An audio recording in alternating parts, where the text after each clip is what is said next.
The young and the restless spoiler's secrets are often more terrifying than violence itself, for they carry with them the weight of things unsaid, the terror of revelation, and the cruelty of truth kept just out of reach. And in the poisoned atmosphere of that cursed train, hurtling toward ruin under Dumas's orchestration, no secret was more harrowing than the one whispered by a dying man whose presence should never have been possible. Damian.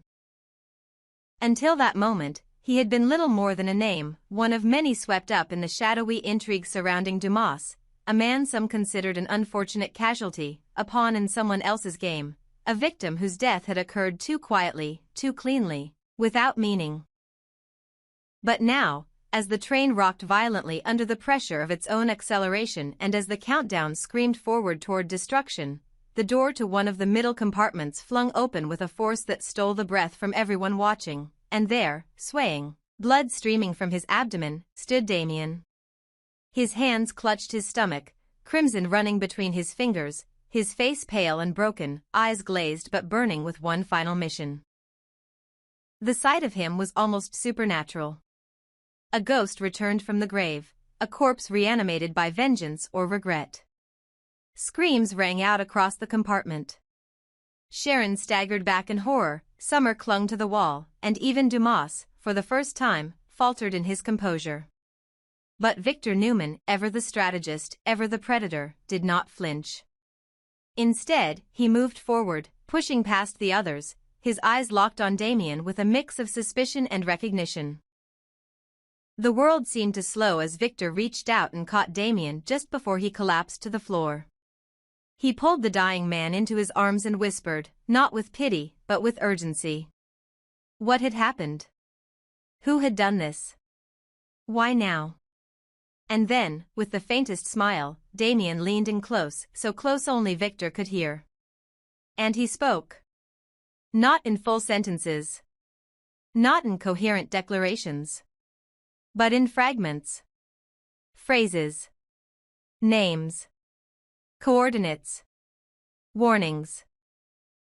Hints of systems buried deep within the train's infrastructure. Mentions of Dumas's past. Of a network. Of a connection between Dumas and someone within the Newman family. And something else. Something Victor didn't expect. A word. A name. A betrayal that changed everything. Victor's expression shifted from focus to horror, then to disbelief. His hands trembled as Damian whispered his final breath. Whatever was spoken would never be repeated. No one else heard. No one else could. And then Damian was gone. His head lolled backward, his body sagged in Victor's arms, and the final glimmer of light in his eyes disappeared like a flame snuffed by the wind. The train kept moving. The countdown kept ticking. But Victor had changed. He stood, slowly, gently placing Damian's body on the ground. His face was unreadable, but his mind was already racing. Because what Damian had just given him was not just a secret. It was leverage. It was a weapon. And if wielded correctly, it might be the one thing that could bring Dumas to his knees. But the others didn't know that. To them, Damian was simply a dying man who'd appeared out of nowhere, who'd whispered something dramatic before fading away. And in that void of knowledge, paranoia began to bloom. What had he said? Why had he returned? How was he even alive? Dumas, sensing the shift in power, tried to regain control, barking orders through the intercom system, amplifying the countdown, threatening to release toxic gas if anyone tampered with the train's wiring. But his voice was tight now. Uneven. There was something in Victor's posture that unsettled him. A stillness. A restraint.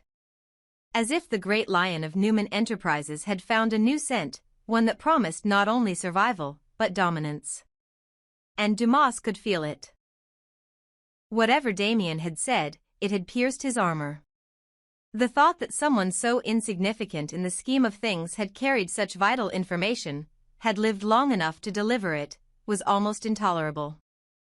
Dumas raged internally, pacing the surveillance hub he'd built into the rear of the train, throwing monitors to the floor, smashing glass, screaming into dead microphones. But it was too late. Damian's death had changed the balance. Now Victor knew something Dumas did not. Something he hadn't planned for. And that, more than anything, made Dumas vulnerable. Still, Victor couldn't act yet. He had to wait. Measure the pieces. Use the chaos. Because the truth Damian had whispered wasn't just about Dumas. It was about the very foundation of the trap.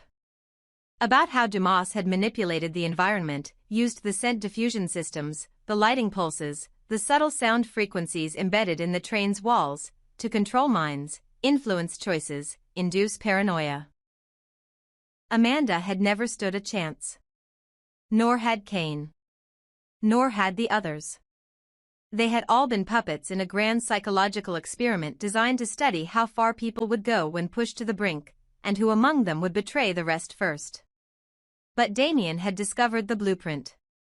And in doing so, had become too dangerous to live. Dumas had tried to eliminate him quietly, but somehow Damian had survived. Long enough to drag himself back into the light.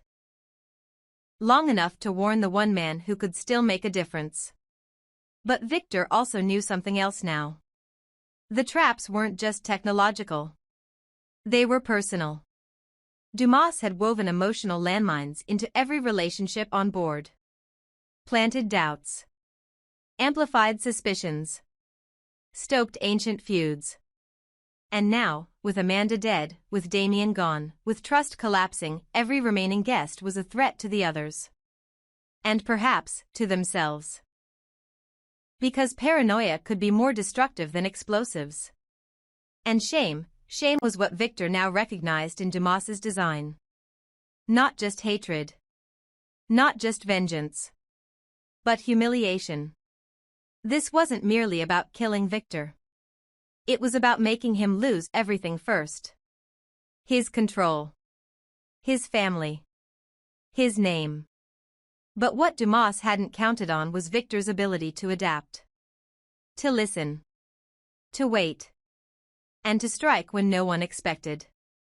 Damian's final words hadn't just been a warning. They had been a map.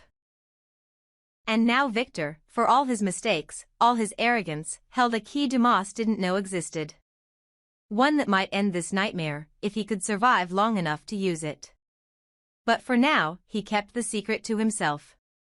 As others cried, and screamed, and broke down around Amanda's and Damian's bodies, Victor quietly stared at the countdown ticking toward 0. And for the first time since the gunshot rang out, a trace of a smile touched his lips. Not because he was safe. But because Dumas had made one fatal error. He had forgotten that Victor Newman always wins in the end. News travels differently when it carries death. It doesn't ride on whispers or drift across headlines, it detonates. The moment Amy received the call, she didn't cry. She didn't scream. She didn't collapse into herself like most mothers would. Instead, she stood motionless, eyes fixed on the horizon outside her hotel window in Florence, where she had been staying temporarily for what was supposed to be a retreat. The word meant nothing now. Retreat from what? From life? From regret? From the son she had sent into the world with hope and pride and who now lay lifeless on a blood-stained train, far from home, far from everything familiar, and even further from justice. Damian was gone. And Amy, once a woman of restraint and poise, once a mother who fought quiet battles in silence, now felt something rising within her that had no name, only shape, a shape forged by grief and sculpted in vengeance. She flew to Paris without notifying anyone. No entourage. No statements. Just a black coat, dark glasses, and a fire in her chest that burned hotter with every mile. By the time she arrived at the morgue, the embers had already begun to eat away at what little humanity she had left. Viewing Damian's body was not a request, it was a demand. And when the sheet was pulled back, and she saw his face pale and drained of all the vitality she remembered, something broke. Not shattered, not cracked. Broke, like the snapping of a leash that had restrained the animal inside her for far too long. She didn't weep. She kissed his forehead and whispered goodbye. Then she turned to the investigators, to the train officials, to the quiet chaos still rippling through the French police system, and she asked them a single question: who had done this? The answers were scattered, panicked, distorted by misinformation and fear. But one name kept appearing. Dumas. The man behind the illusion. The architect of the train. The puppeteer whose strings had entangled everyone from Victor to Amanda to Damian himself. And as Amy listened to the reports, to the half-truths and evasions, to the speculation and the doubt, she realized something that shifted her grief into absolute clarity. This was not an accident. Damian had not merely died in a power struggle. He had been targeted. Eliminated. Because he had discovered something too important. Because he had dared to whisper a secret that could bring down the king. Dumas had killed him. Whether by bullet, by manipulation, or by trap, it didn't matter. The blood traced back to one man. And now, Amy had nothing left to protect. Her life, her name, her fear, none of it mattered. She had given the world her son, and the world had returned him broken. She would not leave France without breaking something in return. Dumas. The illusion of him had fascinated the world. A mysterious mogul with a taste for perfume and shadows. But Amy had always sensed something deeper. Something artificial. She'd studied enough masks in her life to know when one was worn too tightly. And now, in the quiet of her rented apartment in Paris, she began to dig. Through photos. Surveillance clips. Old records. And what she found chilled her more than the autopsy. Because Dumas wasn't some ghost who rose from nowhere. He wasn't a phantom genius or a nameless billionaire. He had a past.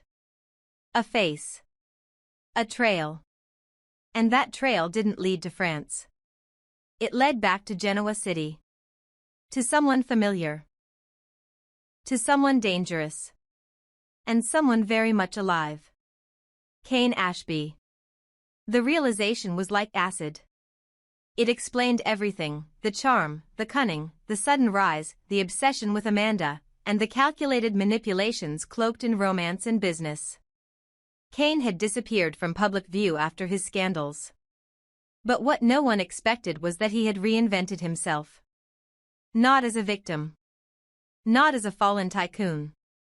But as Dumas, the man with no past and all the power. The man who had killed her son. She clenched her fists until her knuckles bled. This was no longer about grief. It was a war. But Amy wasn't the only one learning the truth. Victor, in his own quiet chamber aboard the cursed train, stared at the data Damian had left behind. The documents. The photos. The voice recordings. All of it pointed to the same unthinkable conclusion. Dumas wasn't a stranger. He was Cain. The very man Amanda had fallen in love with. The very man Victor had once watched squirm in boardroom meetings, plead for second chances, spiral into chaos. He had disappeared, yes. But he hadn't run. He had evolved. And now he had returned, not to redeem himself, but to annihilate everyone who had ever doubted him. But Cain, or Dumas, had one fatal weakness. Her name was Lily. Victor's mind began to construct a new strategy. If Cain truly loved Lily, if she was the last tether to his former self, then she was the fulcrum on which everything turned. And if Victor could place her in danger, if he could control the one person Cain still held sacred, then the balance of power could shift again. But it was a vile thought. Even for Victor. Yet necessity has no morality in times of war. Victor made the call. A team was dispatched. Lily was to be protected, but also positioned. Not harmed. Not yet. Just visible.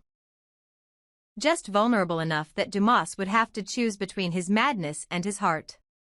Meanwhile, Amy prepared. She had no army. No allies. But she had rage. And a gun. And she had already arranged a meeting. Not on neutral ground. But aboard the same cursed train where her son had bled to death. She would return to that moving tomb. Not as a mourner. But as a hunter. Dumas wouldn't see her coming. He believed everyone feared him now. He believed Amanda was gone, Damian silenced, Victor broken. But he had forgotten what it meant to cross a mother who had nothing left to lose. Amy would not scream. She would not beg. She would walk onto that train and put a bullet between his eyes. And if she died in the process, so be it. Because there are fates worse than death. And watching your child die while monsters thrive is the worst of them all. The final act had not yet begun. But the stage was set. Victor with his secrets. Amy with her vengeance. Cain with his mask slipping. And Lily, unaware she had just become the most valuable hostage in a war no one saw coming. In the golden haze of the southern French countryside, where vineyards sprawled endlessly beneath a pale blue sky and the scent of wild lavender danced lazily on the wind, the luxury sleeper car slid to a gentle stop as if time itself had agreed to pause. For a moment, everything felt suspended, every grudge, every secret, every carefully rehearsed lie. As the doors opened, Sharon, Nick, Nikki, and Victor stepped out and found themselves transported not merely across continents but seemingly across centuries. The landscape unfolded like a Renaissance painting, rolling hills, ancient stone pathways, wrought iron gates, and at the heart of it all, a massive hedge maze whose twisting green walls beckoned and threatened in equal measure. Sharon exhaled softly, eyes wide with awe. To her, this was enchanting, surreal, like stepping into a fairy tale soaked in perfume and myth. The juxtaposition of nature and precision, of chaos and design, mirrored something deeper inside her, something longing for a moment of peace amidst the storms she had weathered. Nick, however, was less impressed. He crossed his arms and surveyed the area with skeptical eyes. He had grown up around wealth and spectacle.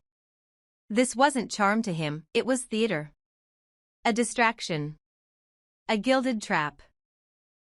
He didn't trust it, and he trusted Dumas even less. Victor said nothing, but his gaze was sharp and calculating, eyes scanning every corner, every branch, every irregularity in the symmetry of the maze. He had walked through too many corridors of power to be enchanted now. He saw the game immediately, misdirection, sensory overload, and the seductive illusion of safety. Dumas was toying with them, and Victor knew it. The air was too clean. The silence too curated. Somewhere in the design was a message, and a threat. Only Nikki voiced what many of them were thinking, though not in words of caution but in discomfort.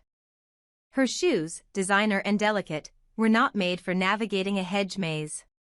She sighed, rolled her eyes, and muttered about the impracticality of glamour in the wild. Still, even her irritation could not entirely mask the tension rising between them. The group had barely begun to explore when Carter appeared like a whisper, dressed in perfectly tailored linens that shimmered under the sun. He moved with the elegance of someone who belonged to the surroundings, unervingly at ease.